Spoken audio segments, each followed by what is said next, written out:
নির্বাচনে জামায়াত ইসলামী সহ 11টি দলের জন্য আসন সমঝোতা চূড়ান্তের পথে এবং নিজেদের জন্য 190টি আসন রেখে বাকিদের জন্য আসন ছাড়তে যাচ্ছে জামায়াত। আর এর মধ্যে কিন্তু ইসলামী আন্দোলন 40টি, এনসিপি 30টি এবং খেলাফতে মজলিস লড়বে 15টি আসনে। জামায়াত, এনসিপি, ইসলামী আন্দোলন সহ 11 দলের নির্বাচনী সমঝোতা জোট ঘিরে চলছে আলোচনা।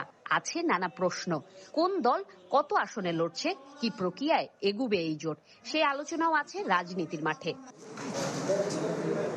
জোটের শরিক বিভিন্ন দলের তথ্য মতে এবারের নির্বাচনে জামায়াত 190, ইসলামী আন্দোলন 40 এবং এনসিপি প্রতিদ্বন্দ্বিতা করবে 30টি আসনে।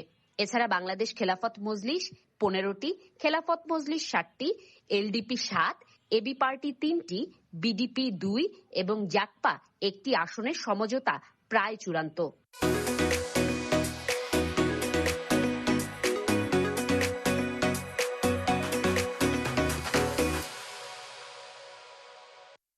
যেমন গণমাধ্যম, জামায়াত নেতারা জানিয়েছেন 300 আসনে একক প্রার্থীকে 11 দলের প্রার্থী ধরেই কাজ করবেন তারা।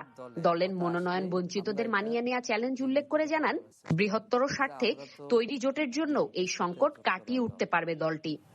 জামাত 300 আসনকেই 11 দলের আসন মনে করবে, জামাতের আসন না, 11 দলের আসন।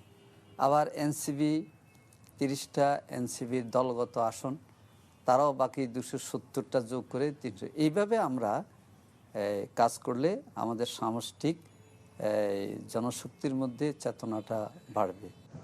এদিকে জাতীয় নাগরিক পার্টির মুখপাত্র আসিফ মাহমুদ জানান, এনসিপির কোনো প্রার্থী নেই এমন 270 আসনে প্রতিনিধির মাধ্যমে গণভোটে হ্যাঁ ভোটের পক্ষে প্রচারণা চালাবেন তারা।